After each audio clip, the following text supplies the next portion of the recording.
हमने G20 summit में देखा है। दुनिया का भारत के प्रति नजरिया बदला है। जो लोग इन चीजों को माइन्यूटली देखते होंगे उनको पता होगा कि G20 एक प्रकार से कई संकटों से गुजर रहा था। उतार चढ़ाव आते रहते थे, बिखराव भी नजर आ रहा था, लेकिन भारत में G20 आने के बाद नए प्राण से भर गया है, नया सामर्थ्य आ गया है। और ये भारत की ताकत है कि उसने पूरे विश्व को जोड़ने में G20 के माध्यम से बहुत बड़ा काम किया है। और उसके इन दिनों भी जो परिणाम आए इसके बाद मेरा काफी समय विदेश के सरकारों से फोन अभिनंदन स्वीकार करने में गया। और शायद मैं 2014 में 19 में भी ऐसा अनुभव नहीं था जितना इस बार फ्लो है। दुनिया के करीब करीब अब नाम ले उसने भारत को शुभेच्छा व्यक्त की है या बात करने की कोशिश की है। यानी ये वैश्विक जो हमारा ताकत है उसका परिचय करवा रहा है। और उसके कारण मैं मानता हूं कि विश्व में हमारा सम्मान और साथ साथ भारत में निवेश, ये दोनों संभावनाएं बढ़ रही है। साथियों, हमारे संविधान का 75वां वर्ष है। हम चाहते हैं कि संविधान हमारी संवैधानिक संस्थाओं का संरक्षण भर इसके मात्र के लिए है, ऐसा नहीं कोई अदालत में धाराओं का उपयोग करके काम करने के लिए नहीं है। ये एक हमारी भावना है, हमारा स्पिरिट है। और हमें इस 75 साल को ऐसे मनाना है ताकि हम संविधान के स्पिरिट को जन जन तक पहुंचाएं। हर जन को संविधान की जो भावना है, कर्तव्य की भावना है, अनेक बात ऐसे इस बात है, उन सब प्रति समर्पण उसका बढ़े, उस दिशा में हम काम करना चाहते हैं। साथियों,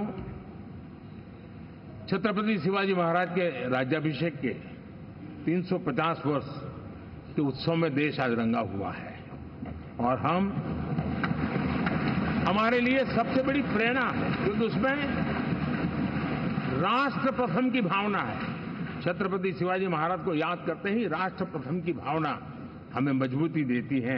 और इसलिए हम देश में इसी एजेंडा को आगे रखते हुए, और जब इसी समय 350 साल का पर्व आया है, तो हमें अपनी पॉलिसी और परफॉर्मेंस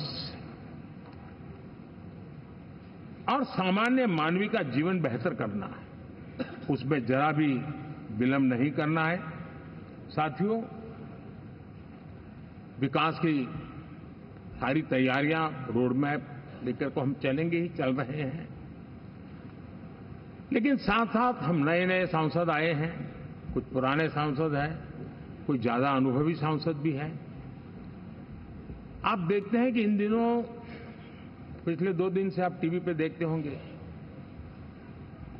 एक भी सच्चाई मुझे उसमें नजर नहीं आई। कोई ये कह रहा है, कोई वो कह रहा था। सब मैंने कहा भी जरा पूछो तो ये जानकारी लाते कहां से, गपगोले चला रहे, किसी के खाते में कुछ भी डाल करके चल रहा है। तो मतलब ये थोड़े दिन, क्योंकि 10 साल से ऐसे अवसर नहीं मिले हैं, तो शायद ये उबाल जरा ज्यादा रहेगा।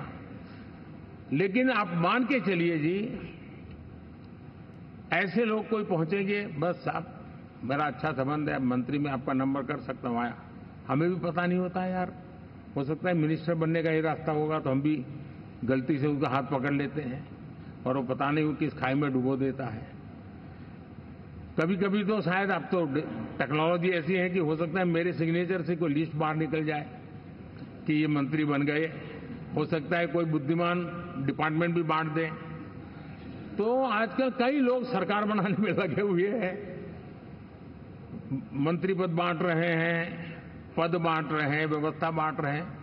मैं आपसे आग्रहपूर्वक कहता हूं, और जो मोदी को जानते हैं, ये सारे प्रयास निरर्थक है। वे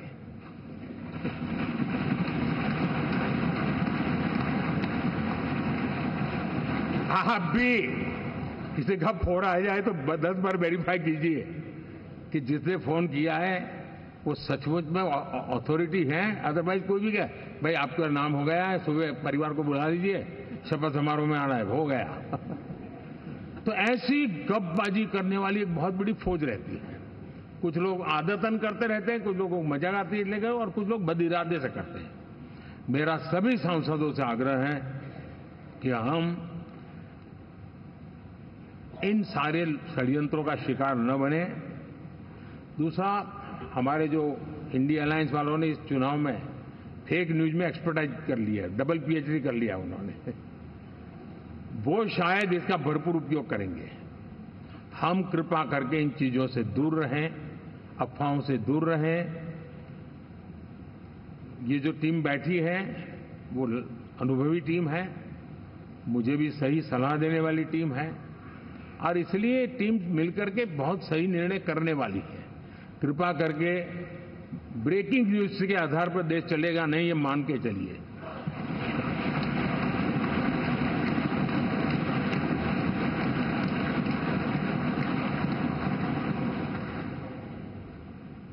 साथियों, विकसित भारत का संकल्प लेकर के हम चले हैं।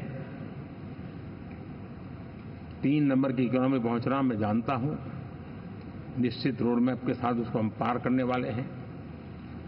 और मैंने पहले भी कहा था कि मेरा पल पल देश के नाम है, मेरा पल पल आप लोगों के नाम है। मैं 24/7 अवेलेबल हूं।